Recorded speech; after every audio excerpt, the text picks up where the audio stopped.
What's up, everyone? Welcome to the Power Play with CJ. Today we're focusing on Zemgus Girgensons of the Buffalo Sabres being one of the leading vote getters for the All-Star game.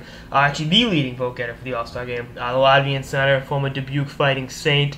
Really good player. But the people in Latvia stuff in the ballots, which is great. I like to see a kid like this rewarded. 20-year-old kid, second year in the NHL. 13 points in 24 games, leading the Buffalo Sabres in ice time, +5 on a absolutely god-awful, atrocious, garbage fire of a dumpster fire of a team. Absolutely, good for him. He actually played juniors in Dubuque with friend of the show, Shane Walsh of UMass Amherst, and we gotta get Zemgus on the show. We've had Walshy on, and we gotta get Zemgus needs a T-shirt. We'll see what happens with that. I'll start digging around, sniffing up some leads. But again, I like Girgensons' game. I've been a fan of him since he played for Dubuque. I remember when Shane Walsh went out there in 2010. He was telling me, "Yeah, we got this young Latvian kid. You got to see this kid play." It's like, yeah, okay. And then first round pick 2 years later. I mean, he was committed to University of Vermont at the time, and then obviously signed with the AHL, and then is now a very good player with the Sabres. And as bad as Buffalo is, they've got a bright future. Guys like him are going to be at the forefront, and I think he's got to be a better NHL player than people project him to be.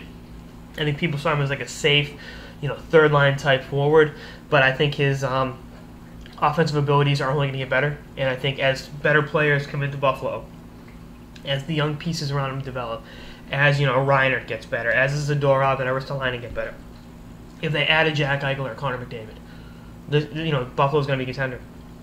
And having a kid like this at the forefront is great. I hope he does get to play in the All-Star game. I think he plays the game hard, plays the game the right way, and he should be rewarded for that. I think so much of hockey is, oh my God, look at this flashy goal and all this stuff.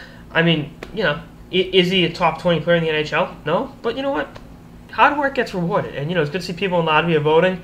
Again, I think it's going to be a cool experience for him. I think he's going to get in. I think the people from Latvia are going to keep on this, and I think fans of Buffalo are going to be like, wow, we can get this kid in the All-Star game. Let's start voting. So that's what I'm seeing here. And again, I love the kid's game. I love what he brings to the table. I love his competitiveness. Just a good all-around hockey player. And I wish him nothing but the best. And hopefully we get him on the show soon. If we can get Hillary Knight on the show and we can get Connor McDavid wearing a T-shirt, we should be able to get Zemgus Girgensons. All right, no big deal, right? Anyway, that's all this episode of the Power Play with CJ on Zemgus Girgensons leading the NHL in All-Star fan voting. Stay tuned for episodes throughout the season and beyond. Later, guys.